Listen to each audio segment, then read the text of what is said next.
Hello chers disciples, j'espère que vous allez bien, que la grâce et la faveur de Dieu est votre partage. Alors aujourd'hui nous nous retrouvons pour la leçon numéro 2 de notre module 1 sur la croix. Mais avant toute chose, comme nous en avons pris l'habitude, nous allons prendre le temps de prier. Alors baissons les têtes, demandons la grâce de Dieu et la révélation des choses que nous allons partager. Prions ensemble. Excellent Père, nous voulons te dire merci, nous voulons bénir ton nom. Merci de nous rassembler encore pour cette deuxième leçon. Aide-nous encore à comprendre ces choses, que ta grâce soit sur moi afin de les expliquer selon ce que tu veux que nous puissions comprendre. Éclaire-nous, mais au-delà de la connaissance que nous allons acquérir, qu'il y ait surtout une révélation qui nous donne de changer. Béni sois-tu parce qu'il en est ainsi, au nom puissant de Jésus-Christ. Amen. Alors, comme je le disais tantôt, aujourd'hui nous voulons nous retrouver pour la leçon 2. Et comme je l'ai expliqué à la fin de la leçon 1, la leçon 1 était venue en réalité pour nous montrer de manière globale l'explication, le contexte de ce qu'on a appelé la croix, l'œuvre de la croix. Mais le thème en réalité de ce module, la finalité de ce module, c'est de comprendre la croix et ses implications. Donc après avoir compris la croix dans la leçon numéro 1, nous voulons maintenant voir les implications. Et dans cette leçon numéro 2, nous allons voir un aspect des implications de la croix dans la vie du croyant. Et cet aspect-là, c'est notamment la reconnexion avec Dieu. Donc, j'explique que la croix est un lien de reconnexion avec Dieu. Donc, on va prendre ensemble rapidement notre Bible et on va lire le premier passage qui nous intéresse dans le livre de Ésaïe, le chapitre 59, à partir du verset 1er. Je lis la parole du Seigneur. Non, la main de l'Éternel n'est pas trop courte pour sauver, ni son oreille trop dure pour entendre. Mais ce sont vos crimes qui mettent une séparation entre vous et votre Dieu. Ce sont vos péchés qui cachent sa face et l'empêchent de vous écouter. Alléluia. On va encore lire ensemble Romains 3, le verset 23. Romains le chapitre 3, le verset 23. La Bible dit en Romains 3, le verset 23. Car tous ont péché et sont privés de la gloire de Dieu. Verset 24, ils sont gratuitement justifiés par sa grâce, par le moyen de la rédemption qui est en Jésus-Christ. Et enfin, nous allons prendre ensemble Romains le chapitre 6, le verset 23. Romains 6, le verset 23. La Bible nous dit, car le salaire du péché, c'est la mort, mais le don gratuit de Dieu, c'est la vie éternelle en Jésus-Christ, notre Seigneur. Alors, on va faire un petit retour en arrière pour essayer de comprendre un peu pourquoi est-ce que nous parlons de ça. Lorsqu'on lit les Écritures dans le livre de la Genèse, on va se rendre compte que lorsque Dieu finit de créer l'homme, de le mettre dans le jardin, il va lui donner une restriction particulière. La Bible dit que dans ce jardin-là, il y avait toutes sortes d'arbres, beaucoup, de plantations, beaucoup d'arbres dont l'homme pouvait manger. Mais la Bible va nous spécifier qu'au milieu du jardin, il y avait une emphase qui était mise entre deux arbres. La Bible dit l'arbre de la connaissance du bien et du mal et l'arbre de la vie. Et la Bible dit que Dieu a dit à l'homme qu'il pouvait manger de tous les arbres du jardin, mais en ce qui concerne l'arbre de la connaissance du bien et du mal, il n'en mangera pas, car le jour où il en mangera, il mourra. Notons bien ensemble la notion de mort. La Bible dit que Dieu a dit à l'homme qu'ils allaient mourir. Par la suite, comme nous le savons, Satan va venir et il va séduire la femme en lui disant « Non, Dieu sait très bien que vous n'allez pas mourir si vous mangez de ce fruit, mais vous allez devenir comme des dieux pour connaître le bien et le mal, pour savoir faire la différence entre les deux. » Résultat, elle va en manger, elle va ensuite donner à son mari, Adam, qui va aussi en manger, et il va y avoir ce qu'on appelle le péché qui est rentré. Ils ont donc péché, et par le péché, la mort va rentrer dans le jardin. Alors c'est quoi la mort?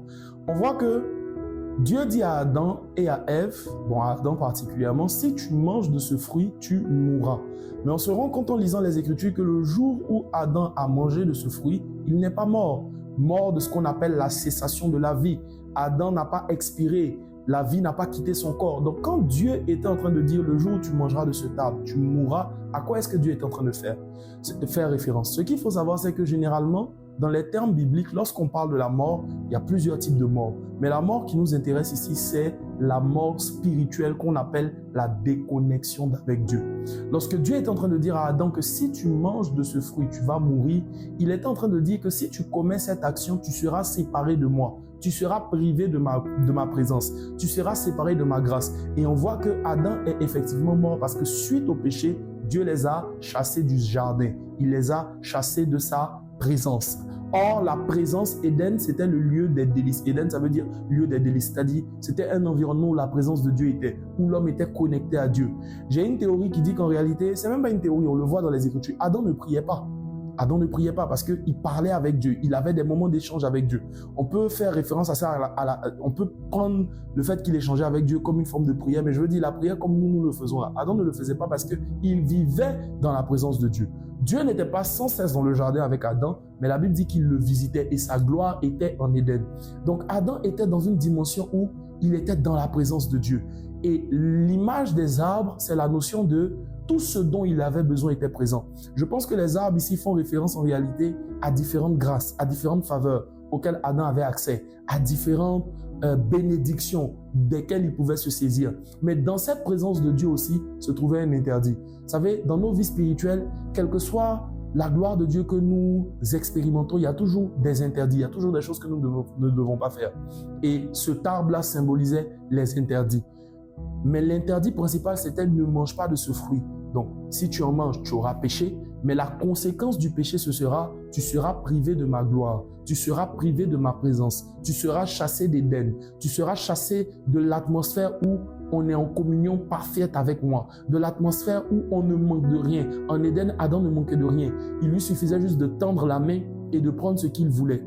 Mais on se rend compte que suite à son péché, Dieu maintenant va faire sortir une phrase, la fameuse phrase qu'on utilise souvent, c'est à la sueur de ton front que maintenant tu auras ce que tu auras. Ça veut dire que dans la pensée de Dieu à la base, l'homme n'était pas censé souffrir pour obtenir des choses. Tout était à sa disposition. Pourquoi? Parce qu'il vivait dans la présence de Dieu. Vous savez, le fait de vivre dans la présence de Dieu nous donne naturellement accès à des grâces, à des faveurs, rend des choses disponibles.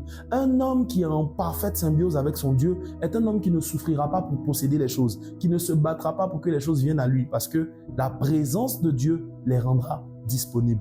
Dieu dit à Adam, si tu manges de ce fruit, tu vas mourir. Mais il ne meurt pas de la mort du corps, mais d'une mort qui consiste en la déconnexion.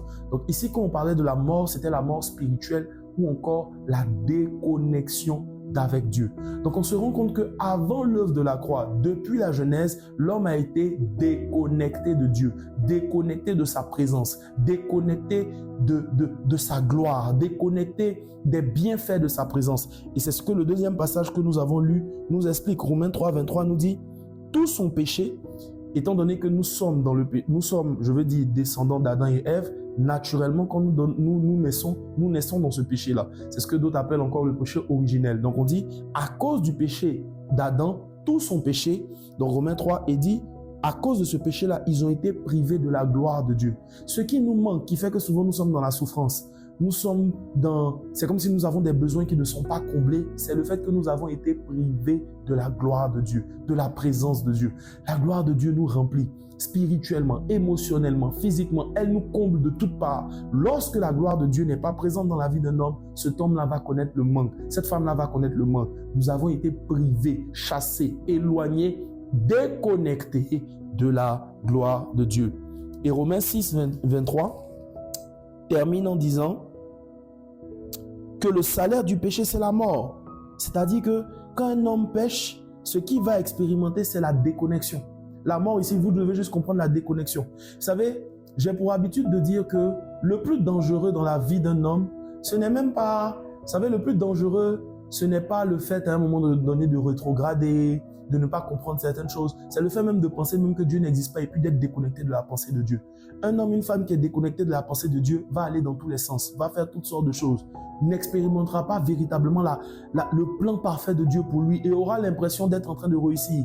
Je dis encore souvent que quand tu es éloigné de la pensée de Dieu et que tu réussis, c'est encore plus grave. Parce que tu penses que comme tu as du succès dans ce que tu fais, tu as l'impression que c'est bien. Non, il y a une pensée de Dieu pour toi. Il y a une réflexion de Dieu pour toi. Derrière chaque chose que tu veux, derrière ton mariage, derrière le travail, il y a une pensée. Il y a une pensée. Et c'est cette pensée-là qu'on appelle la gloire de Dieu. C'est cette pensée-là qu'on appelle la présence de Dieu. C'est l'accès à ces choses-là qui faisait que Adam était épanoui. Adam n'était pas épanoui simplement parce qu'il était dans un jardin où il y avait des fruits. Non, Adam était épanoui parce que dans ce jardin-là se trouvait la présence de Dieu, se trouvait la gloire de Dieu. Donc lorsqu'on parle de la déconnexion, on parle du fait que l'homme et la femme ont été chassés d'Éden, ont été chassés de l'atmosphère où on est connecté à Dieu, ont été chassés de l'atmosphère où la voix de Dieu nous parvient, l'instruction de Dieu est là, la présence de Dieu nous remplit. Ils ont été déconnectés de cette présence de Dieu.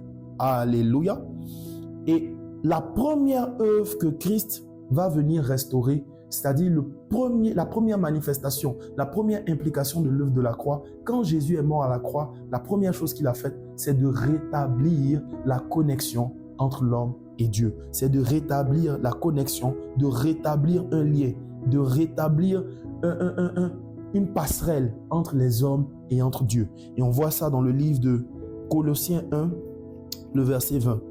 Je veux lire la parole de Dieu avec toi.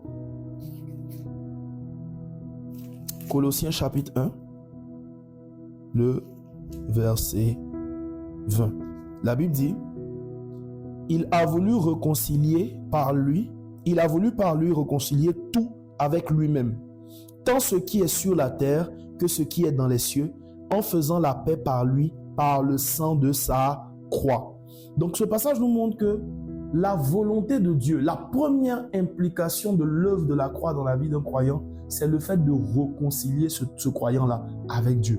La Bible dit que quand Jésus est parti mourir à la croix, Dieu était avec lui, ayant la volonté de réconcilier les hommes avec lui. Ça veut dire quoi? De recréer une connexion avec le divin, de recréer un lien avec Dieu, de permettre que nous puissions à nouveau avoir une connexion avec le ciel. Donc la première implication de l'œuvre de la croix dans ta vie, de toi qui m'écoutes, c'est de te reconnecter à Dieu. De te reconnecter à Dieu, mais de te reconnecter à la pensée de Dieu. De te reconnecter à la volonté de Dieu. De te reconnecter à ce que Dieu a dit sur toi, ce que Dieu a annoncé sur ta vie, ce que Dieu a pensé. Quand Dieu t'a créé, quand Dieu a pensé à toi, quand Dieu t'a envoyé sur la terre, il t'a envoyé avec une pensée.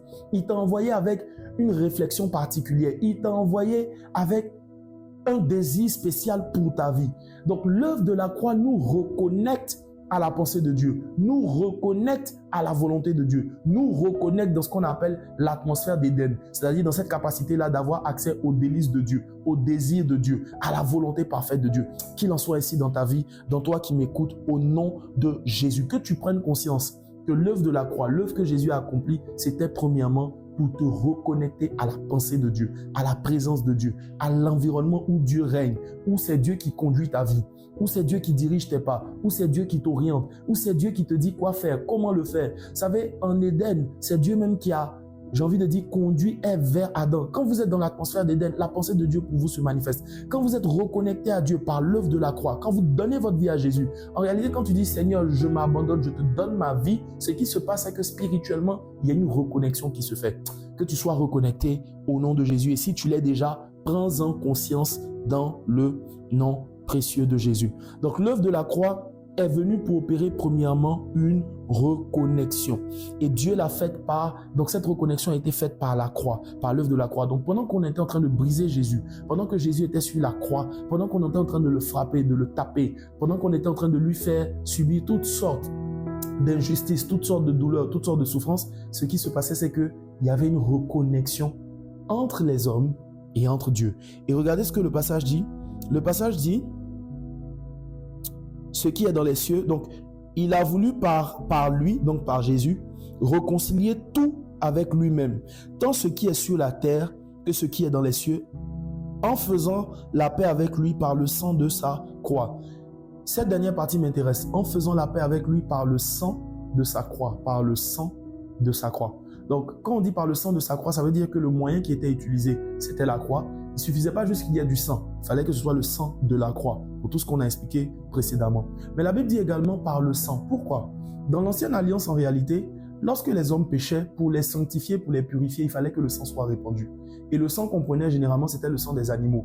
Donc, le souverain sacrificateur, les sacrificateurs égorgeaient des animaux qui avaient été désignés par Dieu et faisaient l'aspersion, faisaient des sacrifices pour purifier le peuple. Et on sait tous que l'Ancien Testament, l'Ancienne Alliance est l'image des choses à venir. Donc de même, lorsque Dieu a voulu nous réconcilier avec lui, qu'est-ce qu'il a fait? Il a donné son Fils. Donc il nous a donné un sang pur. Et il a permis que ce sang-là puisse jaillir sur l'autel qu'on appelle la croix.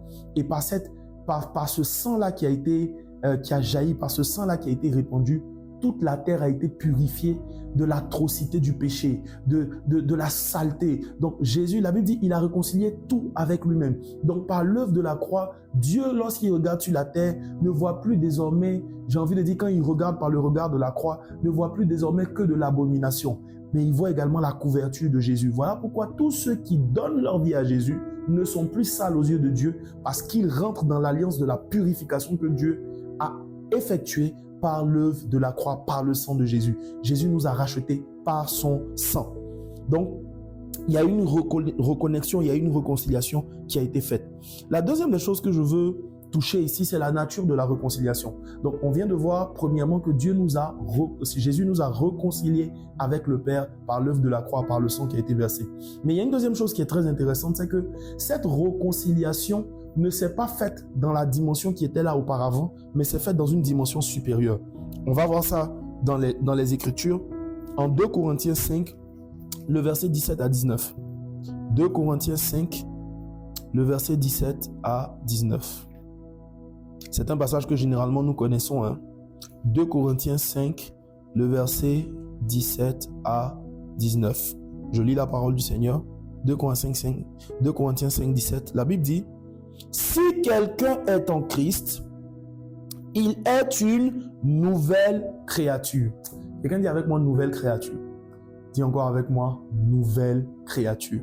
La Bible dit: si quelqu'un est en Christ, il est une nouvelle créature. Les choses anciennes sont passées, voici toutes choses sont devenues nouvelles. Verset 18. Et tout cela vient de Dieu qui nous a réconciliés avec lui par Christ et qui nous a donné le ministère de la réconciliation. Verset 19. Car Dieu était en Christ, réconciliant le monde avec lui-même, en n'imputant point aux hommes leurs offenses, et il a mis en nous la parole de la réconciliation. Très intéressant ce que la Bible ici nous dit. Donc, 2 Corinthiens 5, verset 17 à 19 revient sur le fait que pendant que Jésus était en train de faire l'œuvre de la croix, là, Dieu était en lui. Ça veut dire Dieu était présent. Ça veut dire c'était une pensée de Dieu. Ça veut dire il y avait une œuvre divine qui s'opérait derrière. Et la première des choses, on dit Dieu nous a pardonné nos offenses. Donc, en emmenant son Fils mourir pour nous, Dieu nous a pardonné nos offenses. Les péchés que nous commettions, il ne voit plus ça. Il ne regarde plus ça. C'est l'opportunité pour moi de dire à quelqu'un que lorsque tu passes par la croix de Dieu, tu ne te sens plus victime de ton ancienne vie. La culpabilité de tes péchés passés est ôtée. Je veux même prendre un exemple. Imaginons que tu sois une jeune sœur et que dans le monde, par l'ancienne manière de vivre, par beaucoup de choses, tu as eu par exemple à avoir des rapports, avoir des choses bizarres et tout ça, et ce qui n'était pas dans la volonté de Dieu. Quand tu donnes ta vie à Jésus, que tu passes par l'œuvre de la croix, la Bible dit, Dieu ne te voit plus comme quelqu'un de pécheresse. Dieu ne te voit plus comme quelqu'un d'impur. Et je suis de ceux qui croient que en réalité, c'est comme si Dieu te revoit comme une femme vierge. Dieu te revoit comme quelqu'un de pur. Parce que l'œuvre de la croix efface dans la pensée de Dieu tous les péchés que nous avions commis. Quelqu'un qui était un meurtrier, quelqu'un qui avait tué, la Bible dit, et c'est ça la bonne nouvelle de l'évangile, ça veut dire que par l'œuvre que Jésus a accomplie, le regard de Dieu sur nous a changé. Par l'œuvre que Jésus a accomplie, la pensée de Dieu sur nous a changé. La Bible dit, il a oublié le souvenir de nos péchés anciens. Il a oublié le souvenir de ce que nous avions fait avant. Il a oublié ça totalement. Alléluia. Oh Jésus, nous t'aimons, tu es bon. Donc, par l'œuvre de la croix, tout ton passé, toutes les culpabilités d'avant, Dieu les a effacées de sa mémoire. Donc, un chrétien qui passe véritablement par l'œuvre de la croix ne peut pas garder de la culpabilité de sa vie passée. C'est impossible. Quand vous voyez quelqu'un qui se dit chrétien et puis qui est sans cesse tourmenté, « Ah, j'ai fait ceci, j'ai fait cela », ça veut dire que quelque part, tu peux être passé par l'œuvre de la croix, mais tu ne comprends pas bien ce que Dieu a fait. Et quand c'est comme ça, la culpabilité là va rester dans ta vie. Quelqu'un qui se sent toujours agressé par ses péchés passés, ça veut dire que tu ne comprends pas l'œuvre de la croix. La Bible dit, la bonne nouvelle, c'est que par Jésus, Dieu t'a libéré, purifié. Il ne voit plus tes péchés d'avant, il les a oubliés. Par Jésus, tu es une personne nouvelle. Les choses anciennes sont passées. Voici, toutes choses sont devenues nouvelles. Que tu comprennes ces choses au nom de Jésus. Quelqu'un me donne un bon amen. Mais la Bible dit, si quelqu'un est en Christ, il est une nouvelle créature. Le terme qui m'intéresse ici, c'est la notion de nouvelle créature. Quelqu'un dit avec moi nouvelle créature. Alors quand on dit nouvelle créature, on parle premièrement d'une créature qui n'a jamais existé. La nouvelle créature n'est pas une amélioration de ce qui est là. Ça, c'est très important.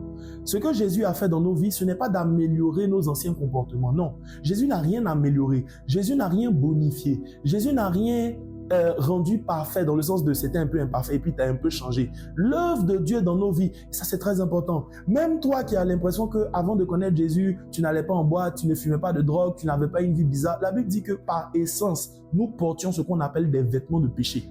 Donc, quel que soit ce que tu faisais de bien ou de pas. Ça veut dire souvent quand on annonce l'évangile, on a l'habitude de dire non, viens à Jésus et tes péchés, ta mauvaise vie te sera pardonnée. Mais j'ai envie de dire, et tous ceux qui n'ont pas Jésus mais qui se comportent bien, qui ont certaines attitudes, bien-aimé, tant que tu n'as pas reçu Christ comme Seigneur et Sauveur, même si tu fais du bien autour de toi, la seule chose que Dieu peut faire, comme dans l'histoire de Corneille, c'est d'emmener quelqu'un pour te venir te prêcher l'évangile. L'histoire de Corneille est très instructive. Corneille faisait beaucoup de bien. La Bible dit que même Dieu appréciait Corneille particulièrement. Mais la récompense de Dieu pour Corneille n'a pas été « non, je vais te donner ceci ou cela ». Ça a été « fais venir mon serviteur pour qu'il te prêche l'évangile ». Donc, même quand on est quelqu'un qui a de belles valeurs, qui se comporte bien, qui fait du bien autour de lui, qui fait des aumônes, la récompense de Dieu, c'est de permettre que tu puisses connaître Christ qui est le véritable salut. La récompense de Dieu, ce n'est pas de t'envoyer au ciel. Le seul moyen pour nous d'aller au ciel, le seul moyen pour nous d'avoir l'approbation divine, c'est d'accepter Jésus-Christ comme le Seigneur et Sauveur. Pourquoi? Parce que c'est lui que Dieu a donné comme le canal pour nous permettre d'être saints, pour nous permettre d'être lavés, pour nous permettre de marcher en nouveauté de vie. Donc la sainteté et l'approbation de Dieu, c'est une question de statut, c'est pas une question d'action. C'est pas parce que je fais des choses que je suis agréable à Dieu. C'est parce que je suis en Christ que je suis agréable à Dieu. Maintenant, étant en Christ, il y a des attitudes que je dois avoir. Mais on en parlera plus tard. Ce dont je veux parler aujourd'hui, maintenant, c'est la notion de nouvelle création. Ça veut dire que l'œuvre que Dieu accomplit fait de nous des personnes nouvelles. Quand on dit nouveau, ça veut dire que ça n'a jamais existé. Ça n'a jamais eu lieu auparavant. C'est quelque chose de totalement nouveau. Tu es une nouvelle créature. Et quelles sont les caractéristiques de cette nouvelle créature? Il y en a plusieurs. Mais aujourd'hui, je veux m'intéresser particulièrement à quelques-unes d'entre elles. Et on va prendre pour cela nos Bibles dans le livre de Jean 1, le verset 12 à 13. Je lis la parole du Seigneur. Jean 1, verset 12 à 13. Prenons nos Bibles ensemble dans Jean 1, verset 12 à 13. Jean 1, verset 12 à 13. La Bible dit, « Mais à tous ceux qui l'ont reçu, à ceux qui croient en son nom, elle a donné le pouvoir de devenir enfants de Dieu, lesquels sont nés, non du sang, on se suit, non? À tous ceux qui l'ont reçu, à ceux qui croient en son nom. » Donc tous ceux qui décident de donner leur vie à Jésus, tous ceux qui décident de confesser Christ comme étant Seigneur et Sauveur, tous ceux qui disent Seigneur, je te donne ma vie, je te reconnais, il y a une œuvre que Dieu opère. La Bible dit, cette œuvre-là, c'est quoi? La Bible dit, à tous ceux qui l'ont reçu, à ceux qui croient en son nom, elle donne la parole, donne le pouvoir de devenir enfant de Dieu. Quelqu'un dit avec moi, enfant de Dieu. Dis avec moi, je suis un enfant de Dieu. Alléluia. Donc, l'œuvre nouvelle que Dieu accomplit dans nos vies, quand on parle de la nouvelle création, c'est une œuvre nouvelle. Donc, ce qu'il faut comprendre, c'est que Dieu nous a créé esprit, âme et corps. D'accord? Et avant de rencontrer le Seigneur, avant de vivre avec Dieu, nous avions en réalité, nous marchions, l'homme était esprit, âme et corps, mais quand l'homme a péché, son esprit s'est souillé, son âme s'est souillée, son corps se sont souillés. Et je vous ai expliqué tout à l'heure que son esprit est mort. Ça veut dire qu'il a été déconnecté parce que l'homme est connecté à Dieu par son esprit. Donc son esprit est mort. Ça veut dire que son esprit n'avait plus la capacité de pouvoir recevoir les choses de Dieu. Voilà pourquoi dans les Écritures, on dit que l'homme animal, quand on parle de l'homme animal, c'est celui en qui la capacité spirituelle est généralement restreinte, pas totalement éteinte, parce que Dieu y a laissé, je pense, une lucarne pour que nous puissions encore pour être quand même capable de véhiculer des messages. Mais la Bible dit que l'homme animal ne comprend pas les choses de l'esprit. D'accord? Donc l'ancien esprit qui était là, l'ancien fonctionnement qui était là. Petite parenthèse, parce qu'il y en a beaucoup qui ne comprennent pas. À l'intérieur de toi, il y a ton esprit, il y a ton âme et il y a ton corps. Et quand tu donnes ta vie à Jésus, le Saint-Esprit vient habiter en toi. Le Saint-Esprit n'est pas ton esprit. Beaucoup de chrétiens font cette erreur-là. Ils ont l'impression que l'Esprit de Dieu est leur esprit. Non, tu es esprit, âme et corps. Maintenant, c'est dans ton esprit que le Saint-Esprit vient demeurer, que le Saint-Esprit vient habiter, que le Saint-Esprit vient résider dans ton esprit régénéré. Mais avant que tu ne donnes ta vie à Jésus, qu'est-ce qui s'est passé? L'esprit a été déconnecté de Dieu, il était mort. Voilà pourquoi en réalité, on ne peut pas enseigner la parole de Dieu à des païens. Pourquoi? Leur esprit ne comprend pas les mystères de la parole de Dieu, ne peut même pas les recevoir. Tu vois, quand tu parles à un païen, que tu lui dis que tu es un jeune homme et que ça fait 5 ans que tu te sanctifies, il ne comprend pas même pourquoi même tu fais ça. Parce que dans son esprit, l'esprit qui est mort là ne comprend plus les voies de Dieu. Pour lui, c'est normal d'aller avec une femme, de se mettre bien, parce que bon, soi-disant c'est ta copine, c'est ta fiancée, donc c'est ce qui est naturel. Donc voilà pourquoi les païens, on ne leur enseigne pas la parole de Dieu, on leur prêche l'évangile pour qu'ils se convertissent et qu'ils deviennent de nouvelles créatures. Donc qu'est-ce qui se passe? Quand tu dis Seigneur, je te donne ma vie, je te reconnais comme mon Seigneur et Sauveur, ce qui va se passer à l'intérieur de toi, c'est que Dieu va enlever l'ancien esprit et va t'envoyer un nouvel esprit. Et c'est ce nouvel esprit, c'est l'œuvre de t'envoyer un nouvel esprit là qu'on appelle la nouvelle création, encore la nouvelle créature. Et cette nouvelle création là est nouvelle parce que déjà c'est un nouvel esprit que Dieu t'envoie, mais a une particularité sur laquelle je veux mettre l'accent, c'est que ce nouvel esprit est enfant de Dieu. Dis encore avec moi, enfant de Dieu. Vous savez, quand vous comprenez ce que je suis en train d'expliquer, vous n'allez plus sortir des phrases qu'on dit de manière abusive comme « Nous tous, on est enfants de Dieu ». Ce n'est pas vrai. Sur la terre, là, il y a 2 catégories de personnes. Il y a les créatures de Dieu et puis il y a les enfants de Dieu. Les esprits qui sortent, je veux dire, les gens que Dieu a créés qui n'ont pas donné leur vie à Jésus sont créatures. Sont créatures.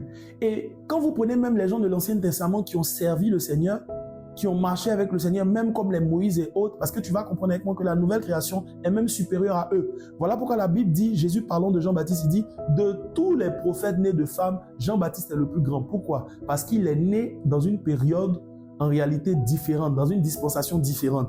Il est arrivé dans une nouvelle période. Mais tous ceux qui étaient là avant, même y compris Jean-Baptiste, parce que la nouvelle création a commencé avec Jésus, y compris Jean-Baptiste, c'est des personnes qui n'avaient pas ce que nous, on a.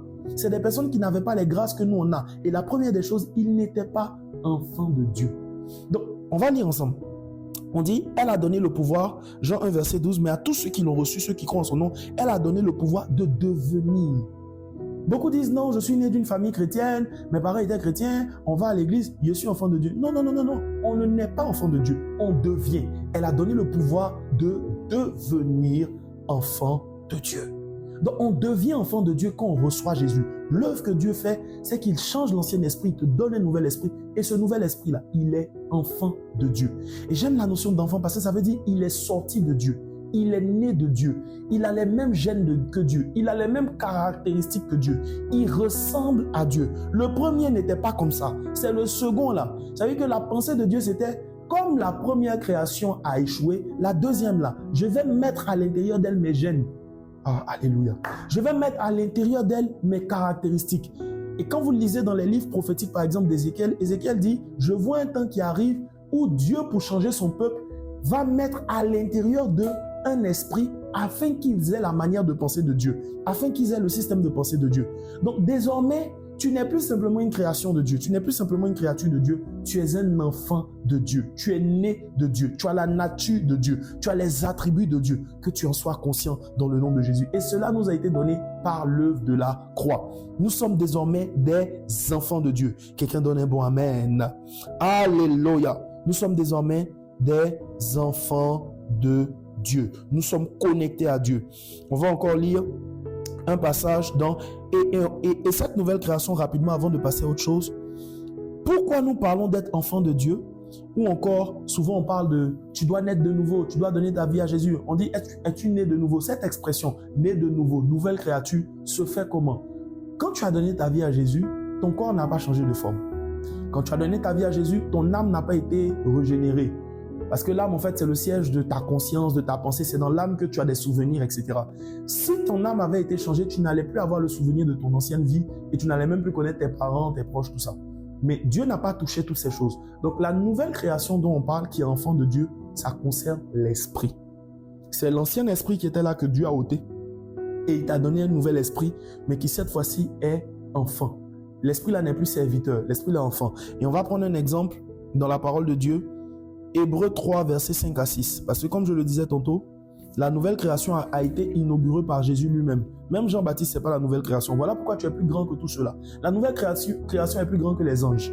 La nouvelle création, voilà pourquoi Dieu est étonné quand devant les anges, tu te prosternes. Non, tu es plus grand qu'eux. Il y a des choses auxquelles toi tu as droit, que les anges ne peuvent pas. La Bible dit par exemple que les anges cherchent à plonger leur regard dans l'évangile qui nous a été donné. Parce qu'ils ne comprennent pas. Ils ne comprennent pas la dispensation, ils ne comprennent pas la grâce. Dieu l'a réservé pour toi, toi qui es son enfant. Il n'y a que nous qui sommes héritiers. Les anges ne vont rien hériter de Dieu. Il n'y a que nous qui sommes enfants de Dieu là, qui allons hériter des choses de la part du Seigneur. Tu es un enfant de Dieu. C'est un statut extraordinaire. On va lire ensemble dans le livre d'Hébreux. Hébreux 3, le verset 5 à 6, la Bible nous dit: pour Moïse, il a été fidèle dans toute la maison de Dieu comme serviteur pour rendre témoignage de ce qui devait être annoncé. Mais Christ l'est comme fils sur sa maison, et sa maison c'est nous, etc. Vous voyez, on met une différence. La Bible dit les Moïse, les Élie, toutes ces personnes que tu lis et puis tu dis tu veux leur ressembler. En réalité, vous savez, quand vous ne comprenez pas votre identité en Dieu, vous êtes souvent complexé par certaines choses. J'entends souvent des chrétiens dire: ah, Élie a arrêté le ciel, a fait arrêter le ciel, le feu est descendu, tout ça, nous devons ressembler à Élie. Frère, Élie est au ciel et puis il te regarde, c'est lui qui veut te ressembler. Parce que dans la pensée de Dieu, on ne parle pas d'abord d'une question d'accomplissement, on parle d'abord d'un état. Tu n'es pas grand à cause des choses que tu fais, tu es grand à cause de qui tu es. Et la grandeur que nous avons est d'abord une grandeur de notre état. Nous sommes nés de Dieu. Tous ceux-là, ils n'étaient pas nés de Dieu. Le type d'esprit qu'ils avaient, c'était des esprits de serviteurs. Le type d'esprit qu'ils avaient, c'était des esprits de créatures. Le type d'esprit que tous ceux qui n'ont pas donné leur vie à Jésus ont, c'est des esprits type créatures. Mais nous, qui avons donné notre vie à Jésus, nous ne sommes plus simplement que des créatures. Dieu nous a permis d'être reconnectés avec lui, mais d'une reconnexion supérieure. Nous sommes désormais des enfants de Dieu, des héritiers de Dieu. Et rapidement, il faut savoir que nous sommes supérieurs aux anges, nous sommes supérieurs aux prophètes de l'Ancien Testament, nous sommes supérieurs à toutes ces personnes. Donc tu dois être conscient que ton statut, l'œuvre de la croix, t'a permis d'être reconnecté à Dieu, mais cette fois-ci, plus en tant que l'Éternel. Voilà pourquoi quand Jésus vient, la première des choses qu'il dit, il dit: vous voulez prier, quand vous voulez prier, dites Père. Parce que désormais, le lien qui nous lie n'est plus un lien, j'ai envie de dire, contractuel. Serviteur, maître, c'est devenu un lien filial, papa et enfant. Que Dieu te bénisse, que la grâce et la faveur de Dieu soient ton partage. On va ensemble prier. On va ensemble prier afin que tu prennes conscience que la première manifestation de l'œuvre de la croix dans ta vie, c'est de te réconcilier avec papa. Élevons ensemble la voix, prions. Père, je veux te rendre grâce. Quel extraordinaire message. Le message selon lequel nous ne sommes plus simplement des serviteurs, mais nous sommes désormais tes enfants. Le message selon lequel, par l'œuvre que Jésus a accomplie, nous sommes en train de parler de l'œuvre de la croix. Et tu nous dis que la première chose que tu as manifestée dans nos vies, c'est de nous réconcilier avec toi. Jésus, merci. Merci de nous avoir aimés. Merci de nous avoir reconnectés au Père. Mais merci de nous avoir reconnectés dans une dimension supérieure. Non pas celle des serviteurs, mais celle des fils. Tu as fait de nous une nouvelle création, une nouvelle créature.